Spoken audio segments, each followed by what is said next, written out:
और अजीज तलबा, अभी हम सबों ने यौम जमहूरिया मनाया है और परचम कुशाई की गई है। आखिर हर साल 26 जनवरी को इस मुल्क के अंदर हर तालीमी इदारे के अंदर या हर ऑफिस में या क्लबों में जगह जगहों पे ये परचम कुशाई क्यों की जाती है, इसका जानना समझना हमारे और आपके लिए, सभी लोगों के लिए, खास तौर पे जो तलबा है, जो स्टूडेंट है, उनके लिए जरूरी है। मैं बताता चलूं कि आज ही के दिन हिंदुस्तान का जो एक आईन, एक दस्तूर, एक कानून जो बनाया गया था, उसका निफाज हुआ। यानी उस कानून को आज ही के दिन से 1950 में लागू किया गया। मैं बताता चलूं कि हमारा मुल्क मुगलों के बाद अंग्रेजों के चंगुल में चला गया। हमारा मुल्क ये गुलाम हो गया। अंग्रेजों ने इसे कब्जा कर लिया, 7 समुद्र पार से आकर के इस मुल्क के ऊपर काबिज हो गए। मुसलमानों की ये शान नहीं कि वो किसी की गुलामी को कबूल करें। आपने देखा होगा कि गज्जा के लोगों ने किस तरह कुर्बानियां पेश कर रहे हैं अपने मुल्क की आजादी के लिए। आप इन कुर्बानियों को देख करके अपने अकाबिरीन की कुर्बानियों को याद कर सकते हैं। जब अंग्रेज का नापाक कदम इस मुल्क के ऊपर पड़ा तो सबसे पहले उलमाए किराम ने उसके खिलाफ फतवा जारी किया कि अंग्रेज की हुकूमत हराम है, उसमें कोई नौकरी ना करे और ये मुल्क गुलाम हो चुका है। जब तक इस मुल्क को हम आजाद नहीं कराएंगे उस वक्त तक हम सुकून से बैठेंगे। आजादी का नारा बुलंद करने के बाद मुसलमान के जो नवाब थे, मुसलमान के जो बादशाह थे, उन्होंने अंग्रेजों के खिलाफ बरसरे पैकार हो गए। शहीद टीपू सुल्तान रहमतुल्लाह अलैह ने अंग्रेजों के खिलाफ एक तवील जंग लड़ी, लेकिन अफसोस की बात है कि उसमें नाकामी हुई। सिराजुद्दौला ने, इसी तरह बेराबारी बेशुमार नवाबों ने अपनी कुर्बानियां दी और 1857 के अंदर पूरे तौर पे हिंदू मुसलमान सब लोग इकट्ठा होकर के ये तय किया कि सब लोग मिलकर के इस मुल्क को आजाद कराना है। और 1857 के अंदर जब नाकामी हुई तो मेरा मुल्क, ये वतन अजीज, पूरे तौर पे गुलाम हो गया। वो वतन, वो मुल्क जिसको मुसलमानों ने सोने की चिड़िया बनाया था।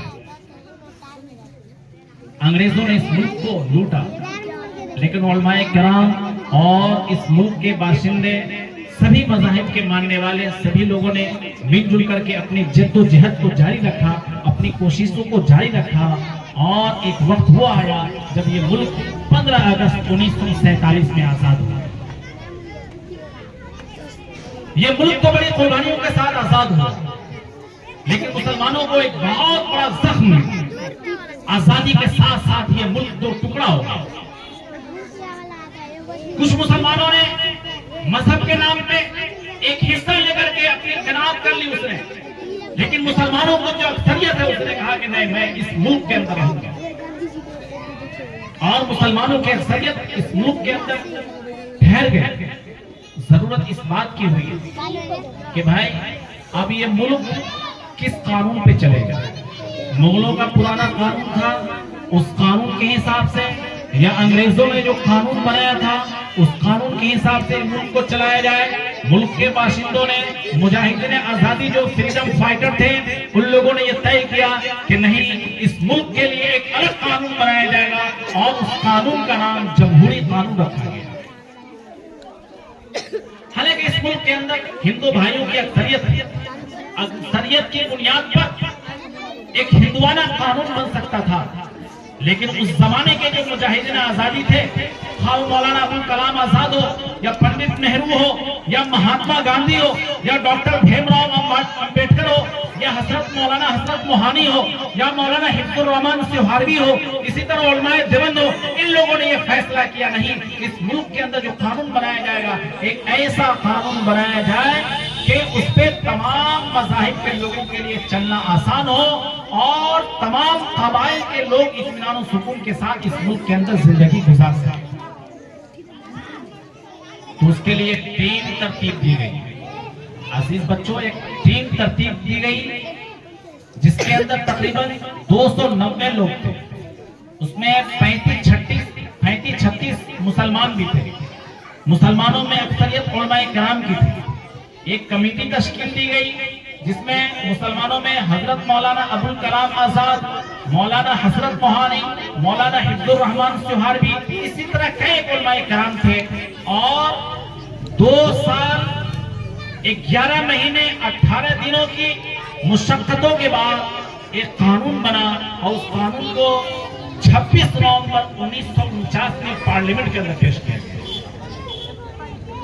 पार्लियामेंट के अंदर पेश करने के बाद इसके तमाम शिकों के तमाम दफात को गौर से देखा गया। देखने के बाद कहा पार्लियामेंट के लोगों ने कि ठीक है, ये कानून बिल्कुल सही है इस मुल्क के लिए। और उस कानून को 26 नवंबर 1949 को पास किया गया और 26 जनवरी 1950 को ये कानून लागू किया।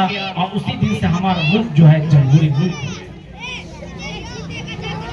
वो जमहूरी मुल्क जिसके अंदर इस मुल्क के हर मजहब के मानने वाले आसानी के साथ जिंदगी बसर कर रहे हैं, अपनी इबादतें कर रहे हैं, अपने इदारे कायम कर रहे हैं, अपने स्कूल कायम कर रहे हैं, अपने कॉलेजेस कायम कर रहे हैं। हर कबाइल के लोग इत्मीनान और सुकून की जिंदगी गुजार रहा है। लेकिन कुछ फिरका परस्त अनासिर है, जो गंगा जमनी तहजीब है, जो हमारा एक जमहूरी मुल्क है, इस जमहूरी मुल्क को तोड़ने की कोशिश की जा रही है। आज अज़्म करें इंशाअल्लाह इस जमहूरी कानून को, इस जमहूरी दस्तूर को हम किसी भी तरह टूटने नहीं देंगे। और जिस तरह उलमाए किराम ने, हमारे अकाबिरीन ने इस मुल्क को आजाद किया और यहाँ के आइन की हिफाजत की है, इंशाअल्लाह हम भी आइन की हिफाजत करेंगे इंशाअल्लाह। इन्हीं चंद बातों पे मैं अपनी गुफ्तगू को खत्म करता हूँ। व आखिर दावाना अल्हम्दुलिल्लाह रब्बिल आलमीन।